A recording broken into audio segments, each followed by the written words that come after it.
பல சைட் ட்ராக்கள் வந்து இந்த சிறகடிக்க ஆசை சீரியலில் வந்து இருந்திருக்கு. அப்போ இதே மாதிரி ஒவ்வொரு கேரக்டரை கொண்டு வருவாங்க. முதல்ல அந்த கந்து வெட்டி விடுறவர்லேருந்து ஆரம்பிச்சு அதுக்கப்புறமா சிட்டியோட ட்ராக், சத்யாவோட ட்ராக் அப்படின்னு பல ட்ராக் வரும்.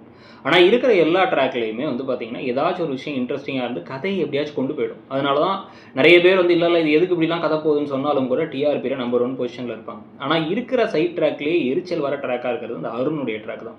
இந்த அருணுக்கு என்னதான்ப்பா பிரச்சனை அப்படிங்கிற மாதிரி சும்மா வன்மம் வச்சுட்டு பிரச்சனை பண்ணிட்டு இன்றைக்கி வந்து இந்த செல்வத்தை அடித்து ஒரு ஹெல்மெட் போடாததுக்கு அப்படி ரொம்ப நல்லவர், ரொம்ப ஸ்ட்ரிக்ட் ஆஃபீஸர் அப்படின்னா அப்போ எப்படி நடந்துக்கணும்?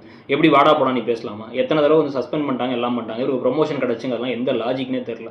உடனே இப்போ என்ன பண்ணுறாங்க அப்படின்னா வந்து இவர் வந்து முத்துவை வர சொல்கிறாங்க. முத்து அங்கே வந்து சாத்வீகமாக எல்லாம் பேசி சரி பண்ணிட்டு போனாலும் கூட இப்படி வந்து அவர் மோசமாக நடந்துக்க இந்த விஷயம் எப்படியா சீதாவுக்கு சீக்கிரமாக தெரிய வந்தால் பரவாயில்ல. இந்த ரோகிணிக்கு அதை மாதிரி இழுக்காமல் சீக்கிரமாக சீதா நீ எல்லாம் ஒரு மனுஷனா, எங்கள்கிட்ட ஒரு மாதிரி முகத்தை வச்சிருக்கா, அவங்கள்ட்ட ஒரு மாதிரி முகத்தை வச்சு வேணுனே வன்மம் வச்சு நடந்துகிட்டு இருக்கியா, அப்போ நீ என்கிட்டே எப்படி நடிப்பன்னு கேட்டு கொஞ்சமாச்சு இந்த அருணை திருத்துற வேலையோ அந்த அருணோட கதையை குறைக்கிற வேலையோ வந்து பண்ணால் பெட்டர்னு தோணுது. உங்களுக்கு என்ன தோணுதுங்கிறத சொல்லுங்கள். தேங்க்யூ.